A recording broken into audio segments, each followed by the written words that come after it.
अगर आप एक युवा है तो आप ने कभी ना कभी फुटबॉल तो खेला ही होगा। आजकल के युवा तो फुटबॉल बहुत खेलते हैं। 15 जनवरी 2026 के दिन म्युनिसिपल कॉरपोरेशन का इलेक्शन है। दोस्तों, समाज में जो सबसे ज्यादा महत्वाकांक्षी व्यक्ति होता है, जो सबसे ज्यादा ऊर्जावान व्यक्ति होता है, वो एक युवा होता है। और एक युवा जब किसी इलेक्शन में खड़ा होता है, किसी समाज सेवा के इलेक्शन में खड़ा होता है, तो उसके मन में कई सारे विचार होते हैं, कई सारे आइडियाज होते हैं कि मैं समाज के लिए ये कर दूंगा, मैं समाज के लिए वो कर दूंगा। आज के इस वीडियो में मैं आपको एक ऐसे ही युवा से मिलाने वाला हूं जो कि म्युनिसिपल कॉरपोरेशन के इलेक्शन के लिए खड़ा है। इनका नाम मिस्टर जितेश नायक है। और जितेश नायक का 15 जनवरी 2026 को जो म्युनिसिपल कॉरपोरेशन का इलेक्शन होने वाला है, इस इलेक्शन के लिए खड़े हैं।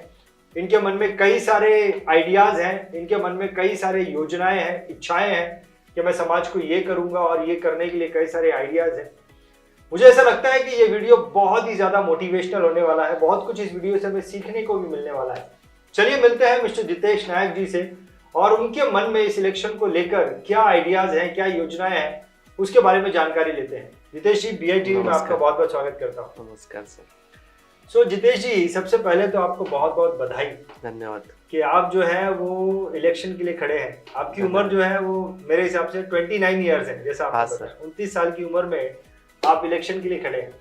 मैं सबसे पहले तो आपसे ये जानना चाहता हूँ कि आपने क्या पढ़ाई की है और आज की तारीख में आप क्या कर रहे हैं, उसके बारे में बताइए। माझं नाव जितेश नरेश नाईक. माझं BSc ग्रॅज्युएट आहे मी केमिस्ट्रीमधून. आणि त्याच्या पुढे मी UPSCचं प्रिपरेशन केलं आहे आणि 3 सिव्हिल सर्व्हिसचे अटेम्प्ट दिलेले आहेत.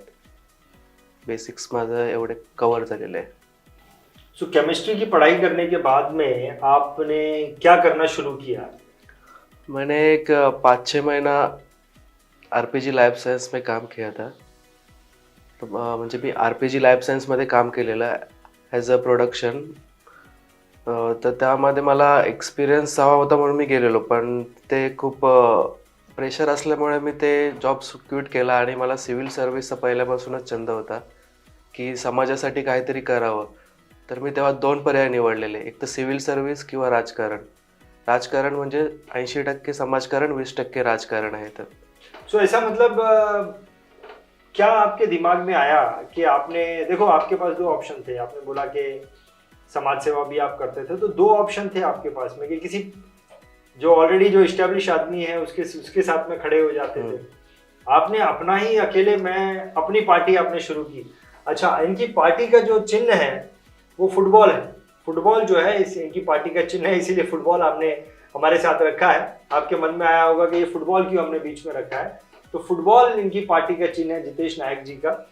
सो जितेश जी, आपके पास में 2 ऑप्शन थे कि आप किसी जो इस्टेब्लिश नेता है उसको सपोर्ट करते, लेकिन आपने सोचा कि आप अपना ही जो है वो पार्टी बनाएंगे। निर्दलीय पार्टी से आप, निर्दलीय अपक्ष पार्टी से आप जो है वो खड़े हैं। तो ये आपने खुद ही लीडर बनने का क्यों सोचा? ये आपके हाथ में अच्छा लगता है। थँक्यू.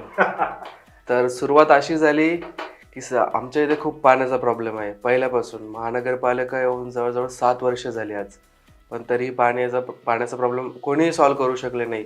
याच्या आधी 5 वर्ष नगरसेवक बॉडी होती आणि त्यानंतर 2 वर्ष ब्युरोक्रॅट्स प्रशासक म्हणून चालवत होते, तरी त्यांच्याकडून तो पाण्याचा प्रॉब्लेम सॉल्व्ह झाला नाही.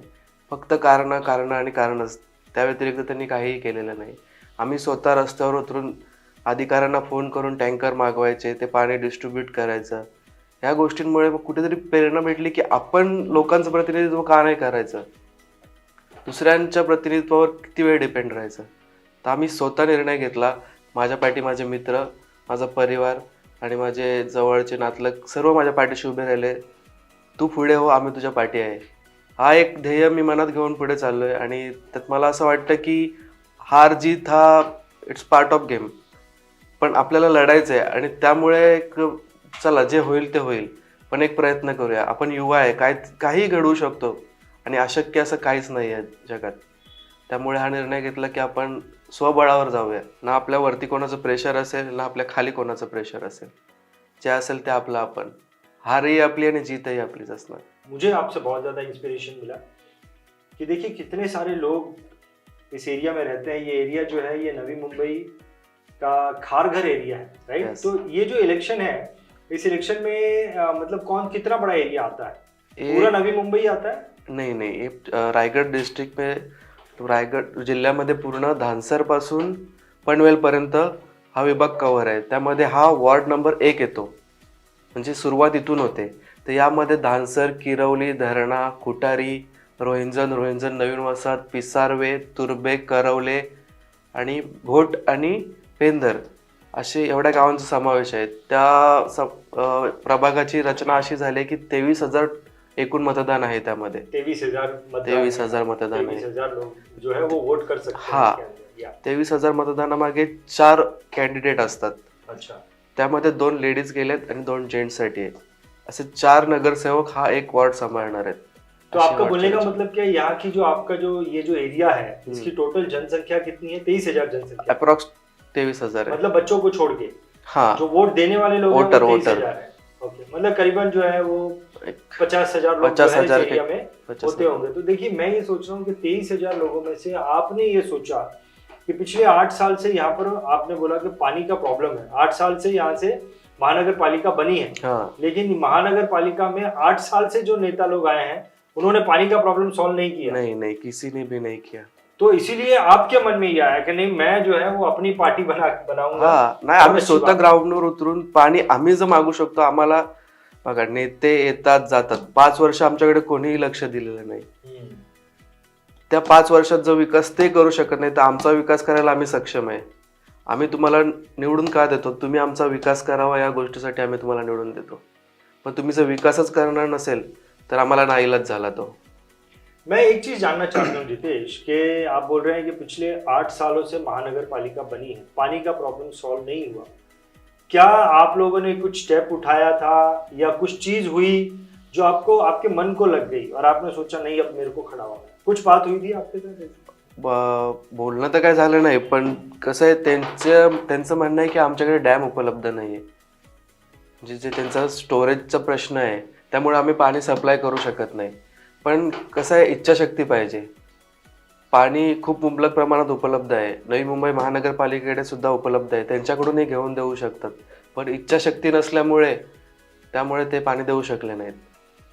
आणि जे काही पाणी येतं, तर आता आमचं तर घरांसारखंच आहे, पण काही बिल्डिंगमध्ये जे पाणी येतं त्यांना पैसे भरावे लागतात त्या पाण्याचे. आणि खूप गंभीर समस्या आहे. आणि पाण्याचं टीडीएस मीटर डायरेक्ट एरर दाखवतं, आणि त्या गोष्टीमुळे लोकांना कॅन्सर होण्याची शक्यता खूप आहे, आणि इतर पाण्याच्या रिलेटेड आजार असतील ते. सो आपका कोई ऐसा एक्सपीरियंस हुआ या आपके साथ में कोई घटना हुई थी जिसकी वजह से आप समाज सेवा के रास्ते पर चल पड़े? मला वाटतं समाजसेवा ही आपण प्रत्येकाने केली पाहिजे.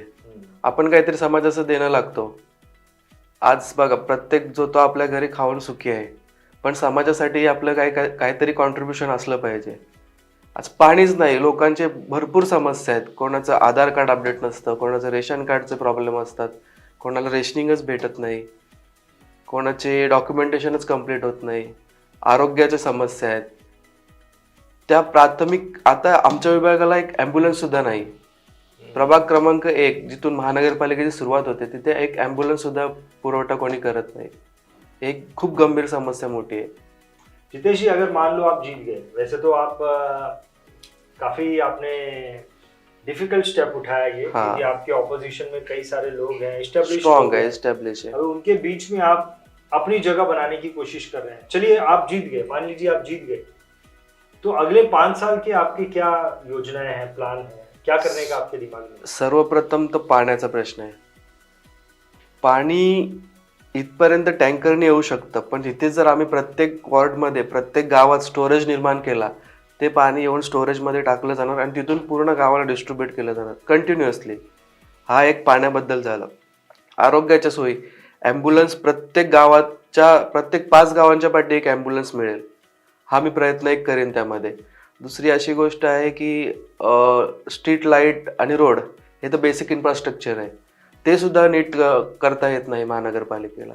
नको तिथे सुशोभीकरण, नको तिथे पैसा वेस्ट, आणि ह्या गोष्टींवर अंकुश ठेवण्याचा प्रयत्न करण्यासाठी मी हे स्टेप उचललेले आहे. अभी अगर यहाँ पर हम लोग देखेंगे, जिस जगह पर हम लोग हैं, जिस एरिया में आप खड़े हो रहे हैं, वहाँ पर सड़क जो है ना, सड़क का मेरे को बहुत बड़ा प्रॉब्लम दिखता है। हाँ। दूसरी तरफ यहाँ पे लाइट भी हमेशा जाती है, जबकि ये इतना बड़ा शहर है। रेसिडेंशियल पानी की जैसे कि आपने बताया कि समस्या है, इसका समाधान आप कैसे करेंगे? सुरुवातीला तर मी ट्रॅफिक बद्दल बोलेन. सो कल्याण फाटापासून JNPT म्हणजे कळंबोली हायवेपर्यंतचा जो एरिया आहे तो JNPTला जोडणारा एरिया आहे. JNPT आपल्या इथलं खूप मोठं बंदर आहे आणि त्यामुळे वाहतूक मोठ्या गाड्यांची खूप प्रमाणात चालते. तर मी त्या गोष्टीचा पाठपुरावा करेन की स्पेशल कॉरिडॉर कल्याण फाटा ते कळंबोली हायवे, जेणेकरून त्या ज्या मोठ्या व्हेकल असतील त्या वरच्यावर बायपास होतील. खाली समस्या ट्रॅफिकची त्या प्रमाणात होणार नाही.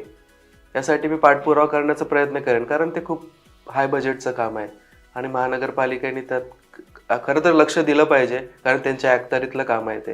जेव्हा महानगर क्षेत्र जेव्हा होतं तेव्हा ट्रॅफिक बायपास कशी होईल याचा विचार त्यांनी पहिल्यांदा केला पाहिजे. बेसिक गोष्ट आहे ही. एक प्रॉब्लम और मैं बहुत बड़ा देखता हूँ यहाँ पर कि जो पर्यावरण है, पर्यावरण को लेकर, क्योंकि यहाँ पर बिल्डिंग्स बहुत बन रही है। हाँ.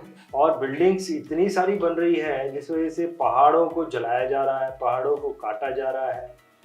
स्वच्छता पर थोड़ा सा ध्यान है, लेकिन फिर भी स्वच्छता के इशू है। और पर्यावरण जो सबसे जो कटते जा रहा है यहाँ पर, उसको लेकर आपके क्या विचार है? तसं बघायला गेलं तर हा डेव्हलपमेंट एरिया आहे. इथे डेव्हलपमेंट चालू आहे. डेव्हलप म्हणता येणार नाही, पण डेव्हलपमेंट चालू आहे. त्यामुळे जंगल तोड असेल, महानगरपालिकेने प्रयत्न केला आहे की काही एरिया राखीव ठेवण्याचा, पण ज्या बिल्डिंग समोर एवढे 30-30 माळ्याचे टॉवर आहेत, त्याची सिमेंट कॅपॅसिटी एवढी जास्त आहे, ते हीट रिलीज करतात. ते झाडं ते कन्सिडर करू शकत नाहीत की आम्ही एवढं पोल्युशन थांबवू शकतो. आणि कन्स्ट्रक्शन चालू असल्यामुळे कंटिन्युअसली प्रॉब्लेम असा होतोय की लोकांना निमोनियाचे प्रॉब्लेम जास्त होत आहेत, कारण सिमेंटमुळे जास्त लंग्स डायरेक्ट इफेक्ट पडतो लंग्सवर. तो एक प्रॉब्लेम होतोय.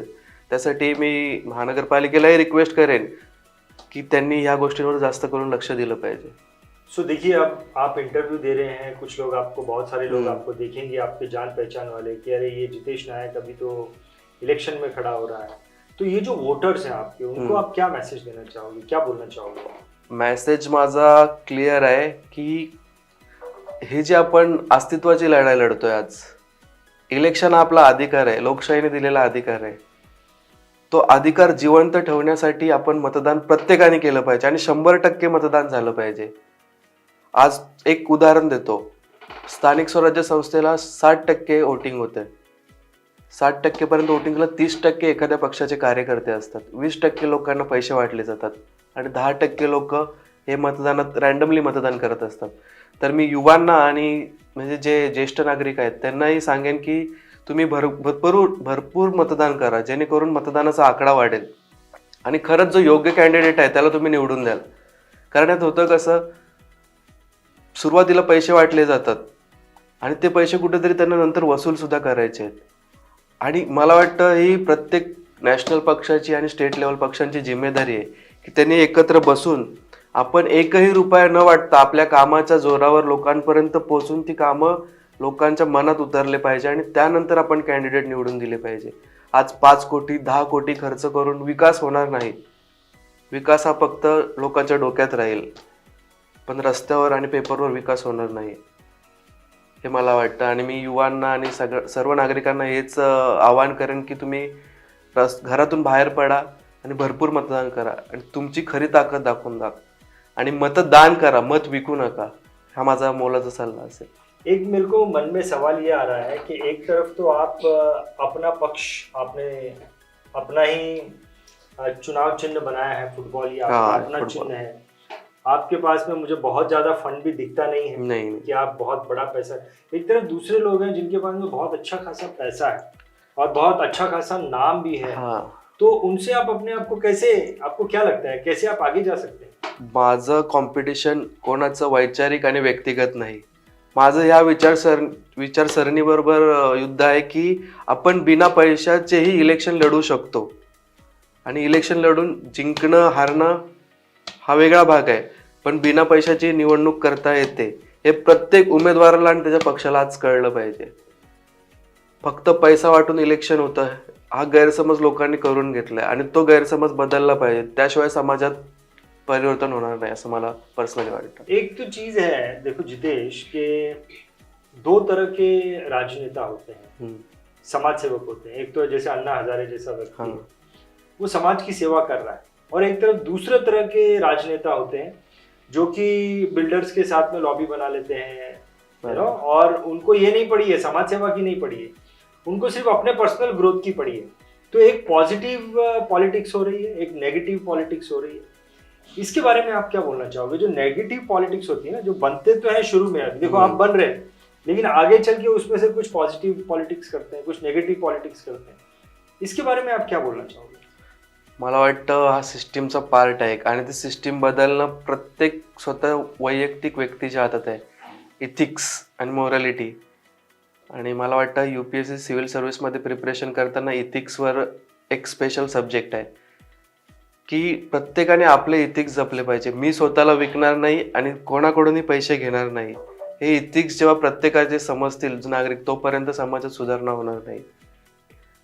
इथिकली गोष्टी करणं बोलणं खूप सोपं आहे, पण सिस्टीममध्ये गेल्यावर सिस्टीम त्याला करप्ट करते माणसाला. एखादा माणूस खूप चांगला असतो, त्याला प्रत्येक काम करण्याची सवय असते, पण त्याच्या वरचा आणि खालचा हा जर करप्ट असेल तर त्याचं सँडविच करून टाकतो. असं माझं पर्सनल मत आहे त्यावर. देखो, ये जो एरिया है, जिस एरिया से आप चुनाव लड़ रहे हैं, इस एरिया में कई सारे प्रॉब्लम्स हैं, जैसे हाँ। पर्यावरण का इशू हो गया, सड़क का इशू हो गया, पानी का हो गया, बिजली का हो गया, कई सारे इश्यूज हैं यहाँ पर। गटर्स का भी. कौन सा एक आपको ऐसा जो प्रॉब्लम है इस एरिया का, जो सबसे ज्यादा आपके दिमाग में है कि भाई मेरे को तो ये सबसे पहले ठीक करना है, वो क्या चीज है? सगळ्यात पहिले पाणी. पानी का जो इशू। Basic need. टॉयलेटला पाणी लागतं, पियायला पाणी लागतं, कपडे धुवायला पाणी लागतं. आणि जेव्हा आपण बिल्डिंगमध्ये राहतो, पाण्याशिवाय काहीच होऊ शकत नाही. टॉयलेटला सुद्धा जाऊ शकत नाही आपण. आणि पाण्याचा जिथे आपण बोरवेल मारतो त्या पाण्याचा TDS इतका डाऊन आहे, इतका खराब आहे की माणूस, समोरचा व्यक्ती जर 10 वर्ष ते पाणी इनटेक करत असेल तर त्याला कॅन्सर होऊ शकतो. आणि हे एसीत बसणाऱ्यांना नाही समजणार, बिस्लरी पिणाऱ्या व्यक्तींना नाही समजणार. जेव्हा ग्राउंड लेवल, आज 2 वर्ष प्रशासनाचा कारभार चालू आहे पनवेल महानगरपालिकेत, एकही अधिकारी, प्रभाग समिती अधिकारी किंवा आयुक्त किंवा त्या खालचे अधिकारी कुठेही लोकांमध्ये फिरताना दिसले नाही. प्रशासक म्हणून तुम्ही काम करताना त्या गोष्टीचा विचार केला पाहिजे की आपण प्रशासक आहोत, लोकांना आपण मदत केली पाहिजे, ग्राउंड लेवलला उतरून मदत केली पाहिजे. त्या प्रशासनावर अंकुश नगरसेवक नव्हते, त्यामुळे त्यांच्यावर कोणताही अंकुश नव्हता. आणि इथे असं झालं की मागच्या सरकारने, म्हणजे म्हणता येईल की मागची जी टर्म झाली त्या नगरसेवकांचा 80% नगरसेवक निधी पुन्हा परत गेला. म्हणजे यांनी काही कामच केली नाहीत, असं माझं म्हणणं आहे त्या गोष्टीत. सो देखो, कई सारे ऐसे नेता हैं जिन्होंने आपके जैसे लेवल में शुरू किया, अपना ही दल बनाकर शुरू किया, और आगे चलकर वो बहुत बड़े नेता भी बन गए। लेकिन उनमें से कुछ नेता ऐसे थे जिन्होंने बहुत अच्छा काम किया समाज के लिए, और कुछ नेता ऐसे भी थे जो अपना समाज का बहुत नुकसान भी किया, भ्रष्टाचार किया। अब आप भी एक युवा हैं और एक जीरो से शुरुआत करने की कोशिश कर रहे हैं। जो आपके वोटर्स हैं वो किस बात पर, उनको आप कैसे विश्वास दिलाएंगे कि अगर मैं जीत गया तो मैं आगे चलकर जो है वो समाज का कल्याण ही करूंगा? कैसे आप विश्वास दिलाएंगे उनको? मी त्यांना पटवून देईन की मी सुद्धा त्या ग्राउंड लेवलवरून आलोय आणि मी त्या समस्या जाणून घेतल्यात. आज मी त्यांच्यातलाच आहे, त्याच लेवलचा आहे आणि त्याच समस्या फेस करतोय जे सर्व माझ्या आजूबाजूचे लोक फेस करतात. पाणी खूप भयंकर समस्या आहे, सुरुवात पाण्यापासून आहे. आणि मी त्यांना विश्वास माझ्या माध्यमातून देऊ शकतो की तुम्ही अशा व्यक्तीला निवडून द्याल की तुमचं प्रतिनिधित्व करेल. तुमचा नेता नसेल, तो हा तुमच्यातलाच एक सर्वसामान्यामधला माणूस असेल, याची मी त्यांना गॅरंटी देऊ शकतो. एक चीज मैं आपसे जानना चाहता हूं कि क्या आपका कोई पॉलिटिकल बैकग्राउंड है? कहीं दूर दूर तक आपके जो सराउंडिंग में है कोई पॉलिटिक्स में था? नहीं, मेरे घर से तो कोई नहीं था कोई पॉलिटिक्स में, या आप ही के मन में विचार आया हाँ. कि मेरे को ये, मी सुरुवात करतोय, हे माझं पॉलिटिकल करिअरची सुरुवात आहे. आणि मी एक पॉलिटिकल नाही बोलणार, पण मी एक समाजकारण बोलेन, एक सोशल काम. कारण माझी जिम्मेदारी आहे की जर कोणी चुकीच्या मार्गावर जात असेल, तो नेता असेल, ब्युरोक्रॅट्स असतील किंवा एखादा पक्ष असेल, तर त्यांना माझ्या सोबत घेऊन आपण कसं चांगलं करू शकतो याचं एक उदाहरण मला त्यांना द्यायचं आहे. आपने फुटबॉल नहीं क्यों चुना वो मुझे बताइए, क्योंकि बहुत सारे फुटबॉल प्रेमी भी आपको देख रहे हैं. फुटबॉल चिन्ह निवडण्यामागे कारण होतं, निवडणूक आयोगाचे 3 चिन्ह देतात अपक्षाला. चिन्ह निवडण्याची 3 हे असतात. त्यामध्ये पहिलं माझं ऑटो रिक्षा होतं, दुसरा फुटबॉल होता आणि तिसरं छत्री होती. तर ऑटो रिक्षा माझ्याच पॅनलमध्ये अ सीटला त्या अलॉट झालं, त्यामुळे मला फुटबॉल में दुसऱ्या क्रमांकाची पसंती असल्यामुळे मला फुटबॉल चिन्ह मिळालं. फुटबॉल क्यों आपने चुना? एक सिम्बॉल आहे आणि लोकांच्या नजरेतलं आहे. प्रत्येकाला माहिती आहे फुटबॉल आहे आणि एक वर्ल्ड वाईड फेमस सुद्धा आहे. फुटबॉलची पॉप्युलॅरिटी खूप आहे आणि असं वाटतं गोल आहे, त्याला कोण पाहिजे तसं झुकू शकत नाही, पाहिजे तसा आकार देऊ शकत नाही, तो गोलच फिरणार म्हणजे पृथ्वीसारखा. बहुत बढ़िया. तो बहुत सारे यंगस्टर फुटबॉल प्रेमी हैं और बहुत सारे यंगस्टर अभी पहली बार इलेक्शन देने वाले हैं, वोटिंग करने वाले हैं. उनको आप क्या मैसेज देना चाहोगे? मी युवांना सांगू इच्छितो की तुम्ही योग्य प्रतिनिधी निवडा. तुम्ही नेता निवडू नका, तुम्ही प्रतिनिधी निवडा जो तुमच्यातला असेल, तुमच्या एजचा असेल आणि तुम्ही सांगाल तेव्हा तुमच्या मदतीसाठी धावून येणारा असेल. कारण मी माझ्या वडिलांना सांगू शकत नाही की तुम्ही हे करा, पण मी माझ्या मित्राला सांगू शकतो, अरे तुम्हाला मदत कर, तू माझ्यासाठी धावून ये कुठल्याही संकटात. असं मला वाटतं की मी त्याच लेवलमध्ये त्यांच्यात मॅचअप होऊन जाईल. वो चीज को आप क्या बोलोगे जितेश, जहाँ पर बहुत सारे नेता जो है वोटर्स को पैसा दे देंगे, भैया आप मेरे को ही देना, हाँ. आपके पास तो नहीं है पैसा देने के लिए, वहां पर आप वो जो चीज होएगी उसको आप क्या कैसे देखते हो? मला असं वाटतं ती प्रत्येकाची, आपण मगाशी जसं बोललो, इथिक्स जेव्हा आपले स्ट्रॉंग असतील तेव्हा आपल्याला कोणी झुकू शकत नाही, कितीही पैसे द्या. आज मी एक कॅल्क्युलेशन केलं, 5,000 रुपये जरी आपल्याला एका वोट मागे मिळाले एका पार्टीकडून, तर 2 रुपये प्रतिदिन त्याची व्हॅल्यू असते. आज ज्या मतदारांनी स्वतः ओळखलं पाहिजे, आपल्याला 2 रुपये प्रतिदिन मिळत आहेत 5 वर्षासाठी, ते व्यक्ती आपला काय विकास करतील. आज एका नगरसेवकाला माझी एक आयडिया आहे, म्हणजे मी अभ्यास केला त्याप्रमाणे प्रत्येक वर्षाला 5 कोटी निधी येतो एका नगरसेवकाला. 2 रुपये एका व्यक्तीला पर डे देणं आणि 5 कोटी तुझ्या विभागात काम करून खर्च करणं, यात खूप मोठी गफलत आहे. माणसाने स्वतः समजलं पाहिजे की आपली 2 रुपये किंमत आहे का त्याच्यापेक्षा जास्त आहे. बहुत बड़ी बात है, बहुत बड़ी बात, फैंटास्टिक. सो मैं तो पहली चीज तो मैं जितेश आपसे बहुत ज्यादा मोटिवेट हुआ, मुझे बहुत ज्यादा इंस्पिरेशन मिला कि आपने ये मन में सोचा कि भाई मेरे को इलेक्शन में खड़ा होना है, इतनी सारी समस्याओं पर मुझे काम करना है. बहुत बड़ी बात है ये, और ये जो चीज़ है वो बहुत सारे जो युवा इस वीडियो को देख रहे हैं उनके लिए एक मोटिवेशन है. और वो जो 23,000 मतदाता है, मैं 1 मिनट के लिए फुटबॉल लूंगा, आपके सामने ये फुटबॉल है और गोल अब आपको मारना है. और ये गोल जो है आपके जो है आने वाले 5 साल जो है वो डिसाइड करेगा ये गोल आपने कहाँ मारा है. आपको गोल मारने का मौका है. और जितेश जी आपको बहुत बहुत शुभकामनाएं देता हूँ कि आप पहली दफ़ा इलेक्शन में खड़े हुए हैं. आशा करता हूँ कि ये वीडियो आपके लिए काम करेगा और ये इलेक्शन में आप का गोल जो है वो हो जाएगा. फैंटास्टिक. बहुत बहुत धन्यवाद. Thank you very much Jitesh ji. Thank you sir.